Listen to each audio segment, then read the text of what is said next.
누가복음 15장 11절부터 24절에 기록되어져 있는 탕자의 이야기는 우리 그리스도인들이 아닌 믿지 않는 사람들도 잘 알고 있는 유명한 이야기입니다. 이 탕자가 집으로 돌아오는 시간에 이어서 오늘 본문에는 그 이후의 이야기로 기록되어져 있습니다. 이를테면 탕자의 속편으로 탕자가 집에 돌아온 이후에 발생한 이야기라고 할 수가 있습니다. 단언하면 돌아온 탕자는 아버지께로부터는 환영을 받았지만 형님으로부터는 거절을 당했습니다. 오늘 본문의 이야기는 파티로부터 시작이 됩니다. 아버지를 떠나서 허랑방탕하다가 모든 재산을 탕진한 이후에 돌아온 아들을 맞아서 아버지는 대대적인 환영 파티를 엽니다. 파티는 항상 무르익어갑니다. 춤도 일어나고 음악도 풍악도 울리고 점점 무르익어져 갑니다. 그런데 그때 밭에 나갔던 아들이 돌아옵니다. 집으로 돌아오는 길에 아주 요란한 풍류 소리가 울려오면서 이게 어디서 나는가 싶어 보니까 자기 집에서 울려 나오는 소리였습니다. 그래서 집안엔 종 하나를 살짝 불러가지고 야 이게 무슨 일이냐 라고 물었더니 종이 이렇게 대답을 합니다. 당신의 동생이 건강한 모습으로 집에 돌아왔습니다. 그래서 주인께서 살찐 송아지를 잡고 온 동네 사람들 초청하여 축하연을 베풀었습니다. 그런데 이때 마다들의 반응이 오늘 28절에 기록되어져 있습니다. 그가 노하여 들어가고자 하지 아니하거늘 그가 노하여 분노하여 그가 왜 노했는지는 모르겠지만 노하여 집에 들어가기를 거절한 것이 오늘 이 마다들의 첫 반응입니다. 자 보십시오. 둘째 아들이 들어오니까 큰아들이 집을 나갑니다. 여기서 우리는 제2의 탕자를 볼 수가 있습니다. 이제 그가 그렇게 그토록 분노한 이유가 무엇인가를 한번 들어볼 필요가 있습니다. 본문 29절 30절 말씀을 우리 다시 한번 같이 읽도록 하겠습니다. 29절 30절 우리 다 같이 읽겠습니다. 시작. 여러분 이 마다들이 화를 낸 이유는 아주 논리정연합니다. 표면에 드러난 이 마다들의 발언에서 비판할 만한 내용은 전혀 찾아볼 수가 없습니다. 틀린 말은 하나도 없습니다. 그 한 말에서 잘못된 내용을 한번 찾아내 보십시오.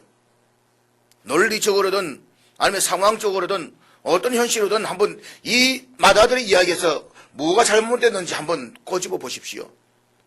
하나도 없습니다. 다 옳은 말입니다.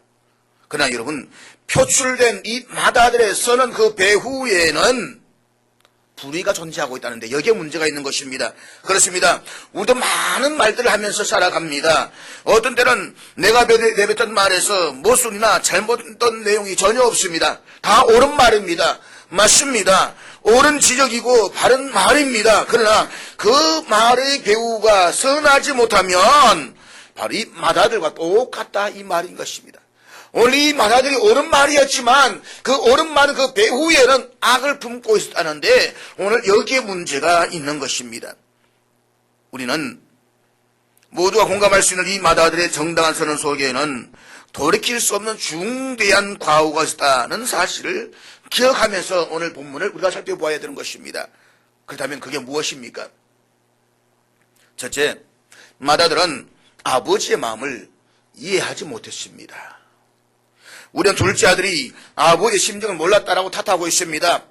분가의 때를 기다리지 못하고 서둘러서 자주와 독립을 요구하며 먼 나라 떠나갔던 둘째 아들이 어리석었다라고 생각을 합니다. 그렇다면 사랑하는 여러분, 마다들은 아버지의 마음을 알았을까요? 오늘 본문의 내용을 미루어 보아서 마다들이 아버지의 마음을 몰랐던 뚜렷한 증거를 찾아볼 수가 있습니다. 둘째 아들이 집을 나간 이후에 아버지의 고통은 얼마나 심각했겠습니까? 성경에는 나와 있지 않지만 오늘 본문 20절 말씀에 보면 아직도 거리가 먼데 아버지가 그를 보고 라고 말씀을 하고 있습니다. 이 사실을 놓고 본다라고 한다면 둘째 아들이 집을 나간 그 순간부터 아마 아버지는 마을 입구 쪽에서 언제나 아들이 돌아오기를 기다리면서 그 마음이 둘째 아들과 있었던 것을 볼 수가 있습니다. 그러나 마다들은 매일 밭으로 출퇴근하면서 그 아버지의 모습을 보았을 것입니다. 늘 마음이 둘째 아들에게 밥을 먹을 때도 이놈아가 살아있는지 죽었는지 밥은 먹었는지 그 아버지의 안타까운 심정을 맏아들은 다 보았고 들었을 것입니다. 그러나 맏아들은 아버지의 그 아픔을 전혀 이해하지 못했습니다. 또한 둘째 아들이 돌아옴으로써 아버지의 모든 애정을 빼앗기는 것으로 생각했던 것 같습니다. 본문 31절 말씀 우리 다시 한번 같이 읽도록 하겠습니다. 31절 같이 읽습니다. 시작. 아버지가 집으로 돌아오지 않으려고 하는 이 맏아들을 설득하고 있습니다.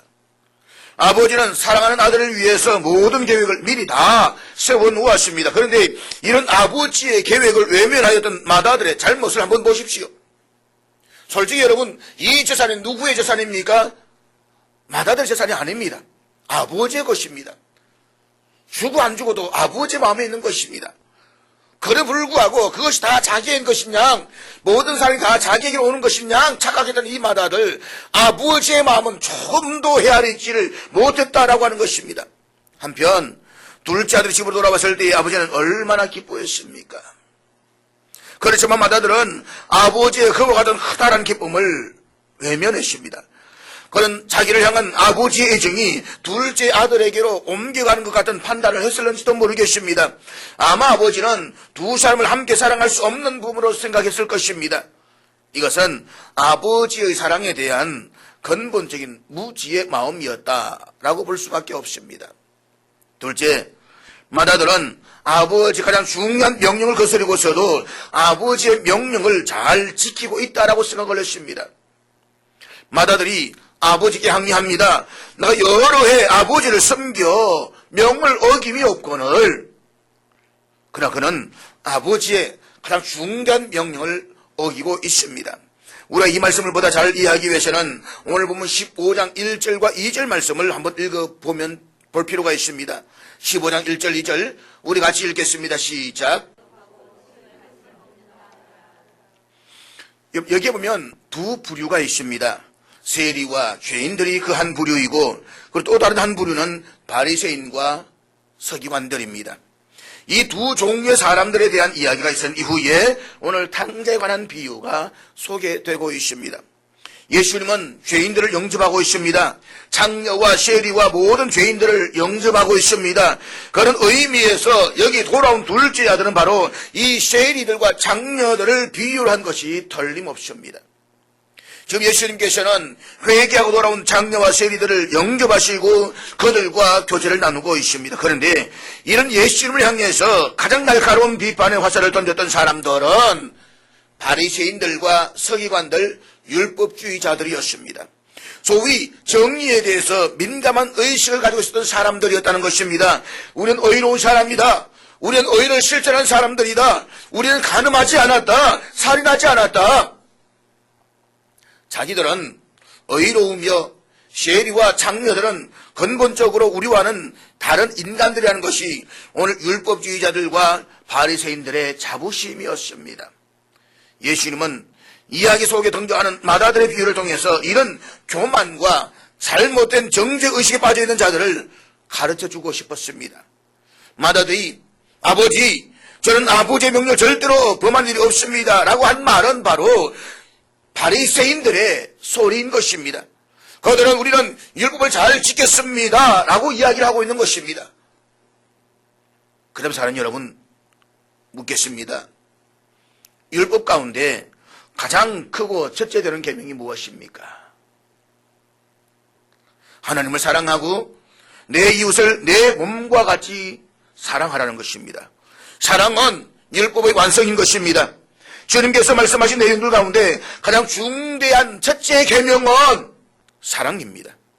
하나님의 계명을 철저히 이행한다라고 주장했던 바리새인들은 실상은 하나님의 가장 중요한 계명인 사랑을 철저하게 외면하고 있었습니다. 요한복음 13장 34절 35절 말씀 보도록 하겠습니다. 우리 같이 읽겠습니다. 다 같이 읽습니다. 시작. 율법을 지킨다라고 하면서 하나님의 명령에 순종한다라고 하면서 계명 중에 가장 중요한 사랑의 계명을 어기는 바리새인들의 모습은 어쩌면 오늘 저와 여러분 우리들의 모습은 아닐런지요. 우리는 의를 논하고 핏대를 올리면서 정의를 이야기합니다. 그렇다면 묻습니다. 당신은 정말 이웃을 사랑하십니까? 혹여 여러분 이런 말을 들어보신 적이 있습니까? 정의를 외치고 부러지는 사람 치고 정의로운 사람은 없다. 사랑을 말하고 부러지는 사람 치고 정말 참된 사랑을 실천하는 사람은 없다. 보십시오. 마다들의 중대한 잘못은 아버지의 모든 계명을 순종한다라고 생각했지만 가장 중요한 계명을 거스르고 있는 것입니다. 아버지가 아들에게 가장 부탁하고 싶은 것은 무엇이었겠습니까? 그것은 아마 다음과 같은 말일 것이었습니다. 네가 내 뜻대로 사는 것은 모두가 다 좋다. 성실하게 일해온 것도 칭찬한다. 그러나 이 모든 것들보다 네 동생을 진정으로 사랑할 수는 없겠니? 사랑의 이야기입니다. 셋째로 마다들은 의무감에 사로잡힌 소극적인 봉사를 했습니다. 내가 여러 해 아버지를 섬겨 명을 어김이 없거늘 내게는 염소 새끼라도 주어 나와 내 벗으로 즐기게 하신 일이 없더니, 이것이 마다들이 열심히 일해온 이유입니다. 아주 대단히 치사하지 않을 수가 없는 것입니다. 옛말에 치사뽕이라고, 정말 치사뽕인 겁니다. 나는 아버지를 위해서 이렇게 열심히 일했는데 염소 새끼 한 마리 잡아서 친구들을 대접한 일이 없더니 탕자 녀석이 돌아오니까 살찐 송아지를 잡다니 도대체 이게 웬 말입니까? 이 고백은 단순히 그 의무감에 얽매여서 봉사였음을 증거하고 있습니다. 그는 아버지를 향한 사랑 때문에 일한 것이 아니었습니다. 성숙한 마다들로서의 자각 때문도 아니었습니다. 그는 유치한 보상심리, 다시 말하면 열심히 일하면 알아줄 것이라는 그 생각 때문에 열심히 일했습니다. 아니, 아버지가 돌아가시면 어차피 이 재산 다 내 것이라는 그 생각 속에서 일한 것입니다. 그런데 알아줌이 없다고 생각한 마다들은 분노를 터뜨립니다. 이 사실은 마다들이 다분히 당위의 사실에 얽매여서 의무감에 봉사했다는 사실을 우리가 볼 수가 있는 것입니다. 그럼 사랑하는 여러분, 당신은 무엇 때문에 봉사하십니까? 무엇 때문에 헌신하십니까? 나름대로 열심히 헌신하고 봉사하지만 여전히 알아줌이 없을 때에 당신은 어떻게 행동하시겠습니까? 넷째로 마다들은 특권을 즐기면서 책임을 망각했습니다. 마다들은 상속자의 특권이 있습니다. 그리고 그는 아버지를 제외하고 제일 어른 노릇을 하고 싶은 마음이 있을 것입니다. 이 집의 어른이 누구냐? 우리 아버지 다음엔 내다. 아마 그런 특권의식이 이 마다들에게 있을 것입니다. 마다들은 그 특권을 즐길 수 있는 권리가 있습니다. 그러나 그에게는 동시에 책임도 있었다는 것을 우리는 기억해야만 합니다. 둘째 아들 집을 나갔을 때에 이 아들을 찾는 책임은 아버지에게만 있는 것이 아니라 형님 된 마다들에게도 있습니다. 그것이 아버지 혼자만의 책임이라고 생각하고 방관해서는 안 되는 것입니다. 정말 아버지를 사랑한 사람이라면, 가정을 책임질 줄 아는 마다들이 온다면 이것이 아버지의 책임이면서 동시에 자신의 책임이라고 하는 신성한 자각이 있어야만 했습니다. 또한 동생이 돌아왔을 때에 환영하는 것도 아버지 혼자서만의 일이 아닌 것입니다. 그 가정의 마다들로서 그는 당연히 동생을 환영해야 할 책임이 있는 것입니다. 오늘 본문을 보면 재미있는 이야기가 있습니다. 마다들이 자기 동생을 어떻게 불렀는지를 한번 잘 주목해 보십시오. 아버지의 살림을 장녀들과 함께 삼켜버린 이 아들이, 여기 이 아들이라는 것은 원문에 보면 당신의 아들, 그렇게 되어 있습니다. 당신의 아들. 여러분, 아버지는 네 마다를 향해서 내 동생 아니냐, 네 동생이다라고 말하는데 이 아들은 계속해서 내 동생이 아니라 당신의 아들, 당신의 아들. 본문을 자세히 보십시오. 마다는 한 번도 자신의 입에서 동생을 내 동생이라고, 자기의 동생이라고 인정하고 고백한 단어가 없습니다. 다시 말해서 이 사람은 동생의 동생은 아버지의 아들일 수 있다고 생각을 했습니다. 그렇지만 나하고는 상관이 없다는 것입니다. 그렇지만 아버지는 맏아들에게 이 동생을 한번 이렇게 생각할 수 없느냐고 이야기합니다. 네 동생은 죽었다가 다시 살았으며 이러다 얻은 것이 아니냐. 다시 말해서 제발 좀 네 동생을 한번 받아들일 수 없느냐 이 말인 것입니다. 그런데 나는 상관없다고. 그는 탕자일 뿐이라고. 아버지의 아들이 될 수는 있지만 당신의 아들이 될 수 있지만 나하고는 전혀 상관없는 탕자일 뿐입니다. 여러분 어떻게 이렇게 이기적이고 편협된 아들이 있을 수가 있겠습니까? 아버지의 세계와 맏아들의 세계는 너무나 다른 의식 속에서 갈등을 빚고 있습니다. 자기의 특권을 즐길 줄 알았지만 책임을 다하지 못한 이 사람의 무능함은 때때로 교회에 오래 출석한 우리 교인들에게서 나타나는 잘못된 모습이기도 한 것입니다.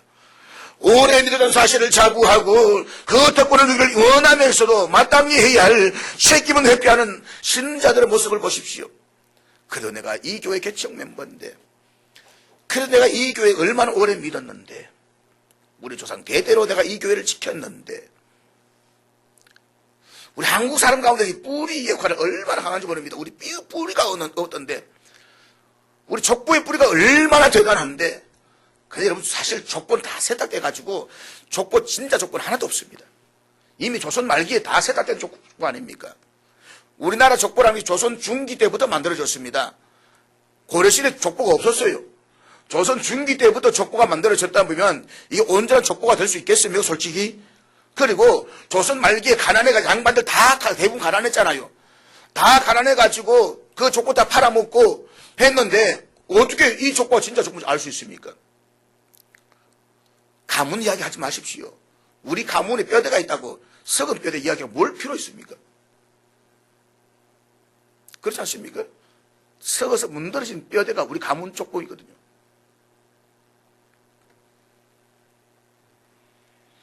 중요한 것은 우리가 특권을 주장하기에 앞서가지고 책임을 다해야 된다는 것입니다. 이런 동생을 찾는 것이 아버지 혼자만의 책임이라고 말할 수는 있겠습니까? 여러분도 성장했습니다.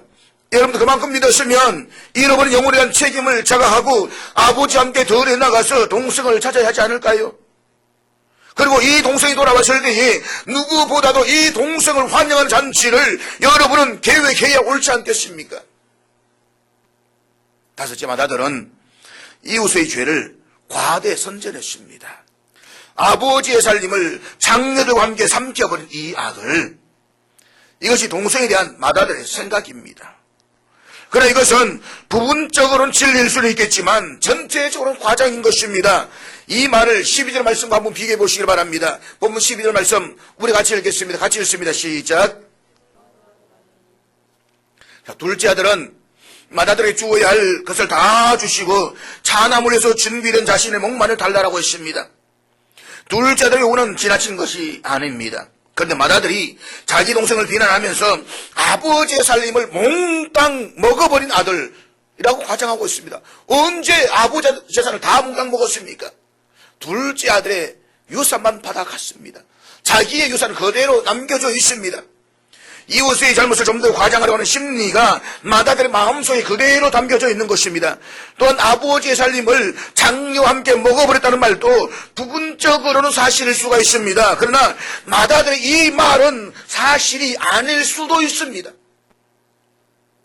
탕자의 이야기를 읽어보면 장녀라는 말이 전혀 나오지 않습니다. 물론 허랑방탕하였다는 이야기는 나옵니다. 그러므로 장녀와 함께 그의 재산을 다 낭비할 수도 있었겠지만 그렇지 않을 수도 있었습니다. 사업을 하다가 부도 났을 수도 있을 것이고 돈을 사기당했을 수도 있을 것이고 여러 가지 요인이 있을 수도 있는 것입니다. 그러나 설령 그것이 사실이라고 우리가 가정을 해보십시다. 그렇다라고 해서 하필이면 그것을 꼭 강조해야 할 필요가 있을까요? 정말 사랑하면 남의 아픔을 묻어줄 수가 있어야만 합니다. 아니 맏아들이 동생을 사랑하지 못할지라도 아버지를 사랑한다라고 한다면 아버지를 위해서라도 아버지 앞에서 많은 동생의 허물을 덮어줄 수가 있어야 되는 것입니다. 왜요? 둘째 아들의 아픔은 아버지 아픔입니다.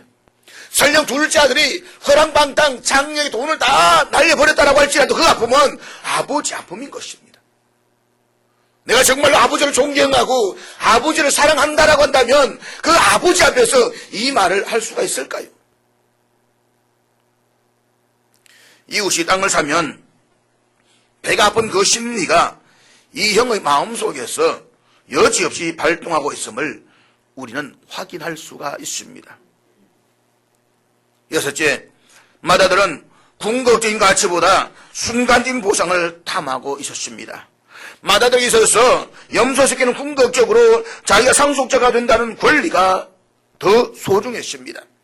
앞에서도 말씀을 드렸지만 그가 아버지를 섬기고 아버지를 위해서 일한 동기가 지극히 유치하기 짝이 없습니다.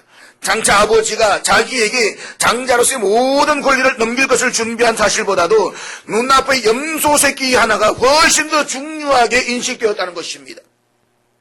이것을 우스운 이야기로 생각하지 마십시오. 염소 새끼 하나라도, 이 말은 염소 새끼 하나라도 저 동생에게 줄 수 없다, 이 말인 것입니다. 이 인간의 뼈아픈 드라마는 결국 인류 역사를 통해서 여전히 계속되고 있는 사실입니다. 사랑하는 여러분, 에서를 보십시오. 팥죽 한 그릇 때문에 장자의 권리를 포기했던 에서의 잘못을 어떻게 생각하십니까? 지금도 많은 사람들이 눈앞의 쾌락 때문에, 명예 때문에 그보다 훨씬 더 위대한 가치를 포기하는 일들이 얼마나 많이 있습니까? 아간의 검덩이와 외투를 보고서 하나님의 말씀을 저버렸습니다. 민족의 패망보다는 내 눈앞에 있는 검덩이와 외투가 훨씬 더 중요하게 인식되었다는 것입니다. 그게 바로 아간의 심보였습니다.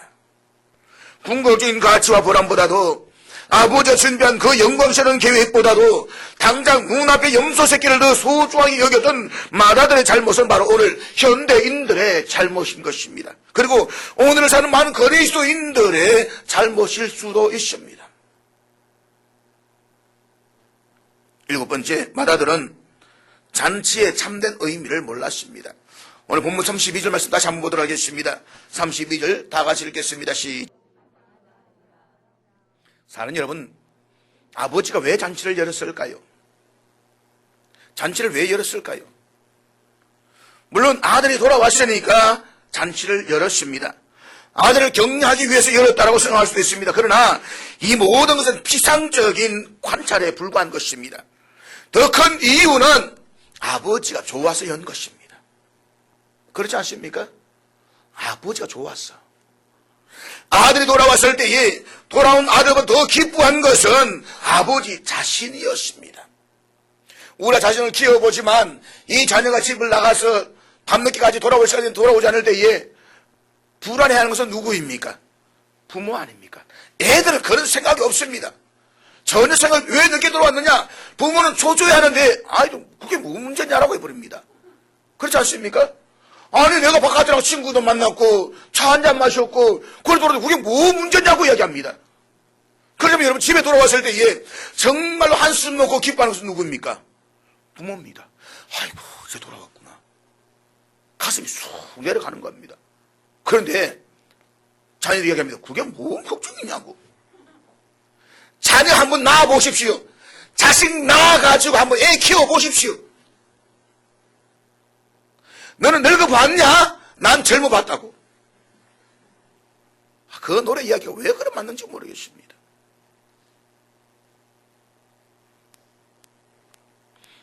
당자가 이해할 수도 상상할 수 없는 크다는 기쁨을 아버지 자신은 누리고 있습니다. 그래서 아버지는 잔치를 열었습니다.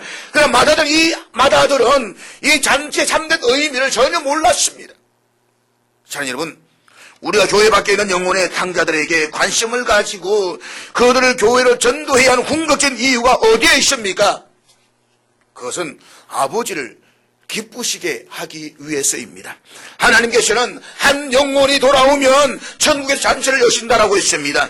하나님 아버지의 마음은 한 영혼이라도 이 예배의 자리로 나오는 것입니다. 그리고 그 한 영혼을 보시면 기뻐하십니다. 오늘 본문에 나오는 당자의 아버지는 바로 우리 하나님 아버지의 모습입니다. 그러므로 하나님의 자녀된 저와 여러분은 아버지의 마음을 알아야만 합니다. 그래서 내 모든 뜻이 아버지의 뜻이 될 수가 있어야만 합니다. 마지막으로 마다들의 잘못은 철저한 이기심입니다. 그는 아버지의 영생을 위해서 돈을 쓰면 자기에게 돌아올 몫이 없어진다라고 생각했을 것입니다. 때로는 이런 심리가 하나님의 백성들의 마음속에도 여전히 작용하고 있다는 것입니다. 그래서 전도하다가 그 사람이 구원을 받고 축복을 받으면 은근히 화가 납니다. 아니 어제까지 예수 안 믿겠다던 인간이 내가 전도해서 예수 믿는 저게 말이지 나보다 오늘 더 많이 받고 말이지 더 찬양 열심히 하고 말이지 더 잘 되고 속에서 서서히 부화가 일어나는 것입니다. 예수를 믿는 사람들이 전도하면서 사실은 상대가 믿지 않았으면 하는 마음도 있을 수가 있다는 것입니다. 아니 설마 그럴 수가, 충분히 그럴 수가 있습니다. 여러분 요나를 한번 보십시오. 요나가 그럴 생각을 했습니다. 그는 니느웨 성에 가서 복음을 전했더니 모든 사람 다 회개하고 돌아왔습니다. 그러자 하나님께서 심판을 중지하시고 오히려 그 땅에 축복하셨습니다. 모든 사람에게 은혜를 주셨습니다. 이것을 본 요나의 마음이 변하기 시작합니다. 그런데 이제 전도하지 못하겠다라고 말합니다. 언덕에 올라가서 원망합니다. 하나님 도대체 이럴 수가 있습니까? 저 인간들은 망해야 되고 죽어야 됩니다. 한번 내가 어떻게 하실지 보겠습니다. 이게 요나의 심보입니다. 사실 요나가 니느웨 성에서 전도를 했지만 그의 마음속에는 여전히 또 은근히 니느웨가 망하기를 바라는 마음이 있었습니다. 요나는 니느웨 갈 마음이 전혀 없었습니다. 그래서 다시스로 도망갔습니다. 그런데 하나님께서 풍랑을 일으켜서 그를 힘들게 하시니까 결국 그 고통 속에서 순종하고 굴중하고 니느웨로 갑니다. 니느웨에서 4월길 복음을 전하지만 제발 너가 망해라. 제발 망해라. 그 마음이 더 강하게 자리 잡고 있는 것입니다. 그런데 망하기는커녕 그들이 회개하고 돌아옵니다. 그들이 하나님의 은혜를 받습니다. 여러분 이런 부패한 인간의 마음을 충족시키기 위해서 사람들은 이기심에 근거해서 전도를 포기한다는 것입니다. 사도 바울은 핍박을 많이 받았습니다. 그런데 이방인이 아니라 같은 동족인 유대인들이 제일 많은 핍박을 받았습니다. 이유가 무엇입니까? 이방인에게 복음을 전했기 때문인 것입니다. 이방인 하나님의 말씀을 전했기 때문인 것입니다. 그러므로 기억하십시오. 선교의 책임을 망각하는 것은 영적인 이기심인 것입니다. 마다들의 마음속에는 바로 이러한 이기적인 범죄가 있었습니다. 다시 말하면 그는 근본적으로 자기 동생에 대한 형제의식이 결핍되어 있었다는 것입니다. 그 다음 사랑하는 여러분은 교회 바깥에 있는 이들, 그리스도 밖에 있는 사람들에게 형제의식을 가지고 있습니까? 물론 그들은 아직 하나님의 자녀가 되지 않았기 때문에 형제라고 부를 수는 없습니다. 그렇지만 그들이 예수를 믿으면 우리의 형제가 되는 것이 아닙니까? 영원한 형제가 되는 것이 아닙니까? 그렇다면 그 미래 가능성을 보고 그들에게도 형제애적인 사랑을 던져야 되는 것입니다. 그리고 그 사랑으로 그들에게 접근해야만 합니다. 성경 요한일 3장 14절에서 사도 요한은 그렇게 말씀을 하고 있습니다. 요한일 3장 14절 우리 다 같이 읽겠습니다. 시작. 여러분 마다들에게는 몇 가지 중요한 위기가 있었습니다. 무엇보다도 그는 아버지의 사랑을 영원히 잃을 뻔했습니다. 성경에 나타난 아버지는 참 속이 넓은 분이었습니다. 예수를 묘사하는 이 아버지는 바로 하늘에 계신 하나님 아버지의 모습입니다.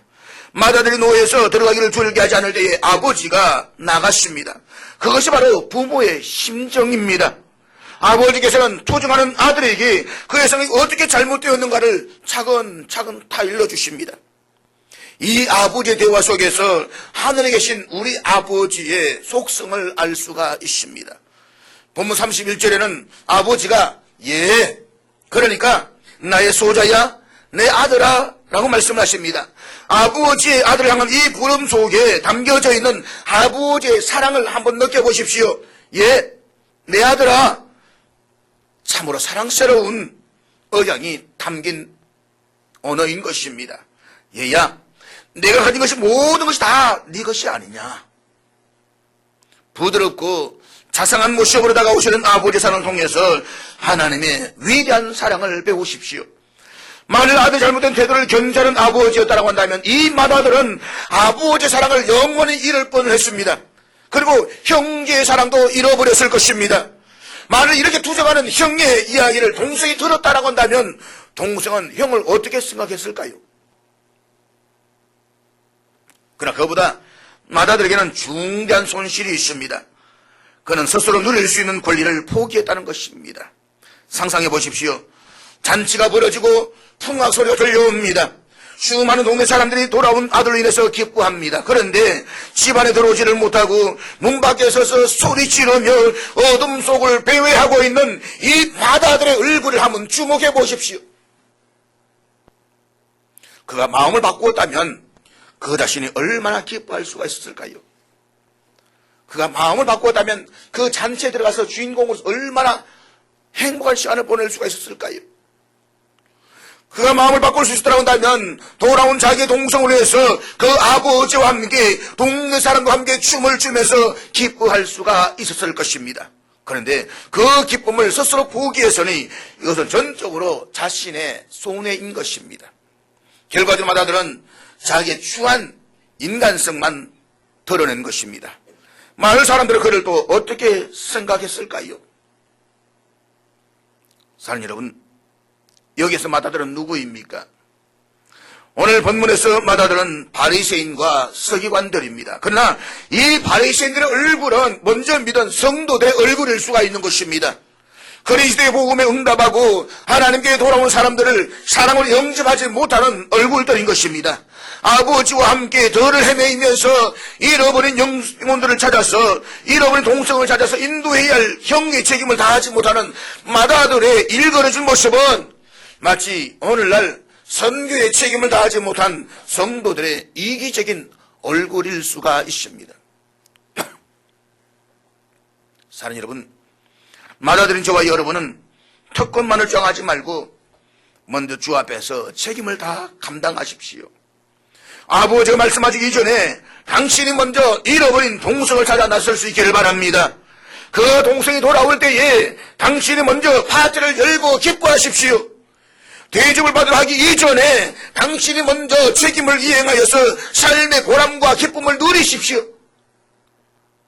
당신은 맏아들입니다. 이제 성숙했습니다. 그러므로 아버지의 마음을 알아야만 합니다. 아버지의 힘을 들어주어야만 합니다. 그렇지 않으면 당신은 집안의 탕자일 수가 있습니다. 이 사실을 아십니까? 때로는 집안의 탕자가 집 밖의 탕자보다 훨씬 추할 수 있다는 사실을 말입니다. 하나님을 알지 못하는 사람들 향해서 화살을 퍼붓습니다. 그들은 비참함을 이야기를 합니다. 그러나 그리스도 안에 살면서도 복음에 참된 의미와 감격을 알지 못하고 대접받기만을 원하는 우리의 추한 모습은 발견하지 못하고 있는 것입니다. 서잔 에르츠라는 사람이 쓴 탕자의 마음이라는 유명한 소설이 있습니다. 그 소설의 이야기는 마치 오늘 본문을 해석한 것과 같습니다. 이 소설에 나오는 아우는 육체적으로 아버지를 떠나서 먼 곳에서 방황을 하고 있지만 마음 한 곳은 언제나 항상 집에 와 있었습니다. 그러나 형은 몸은 집에 있지만 마음은 항상 밖에서 방황하고 있었습니다.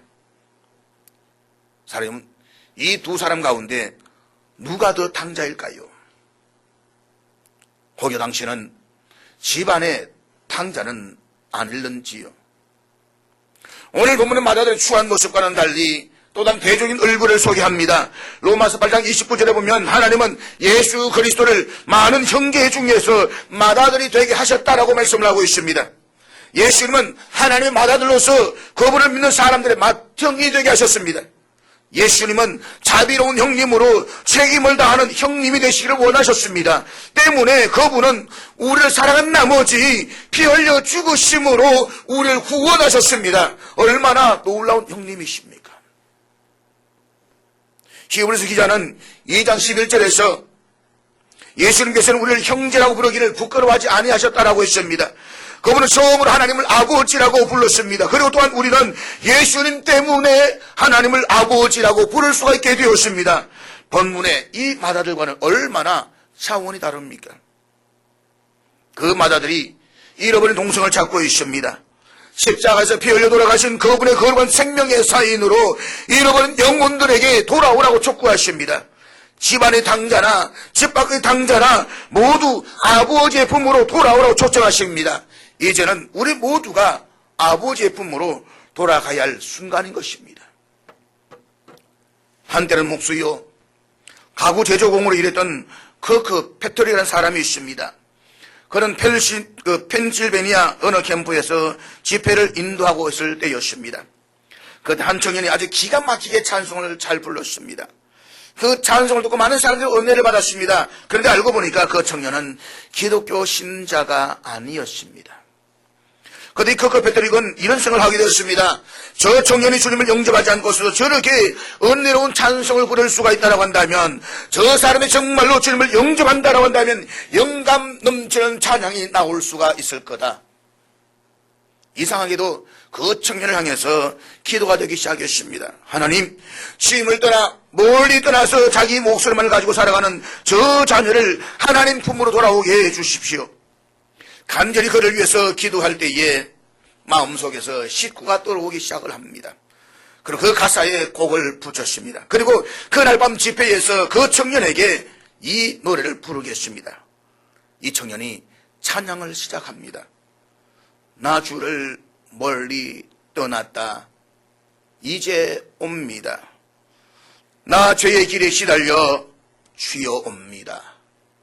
나 이제 왔으니 내 집을 찾아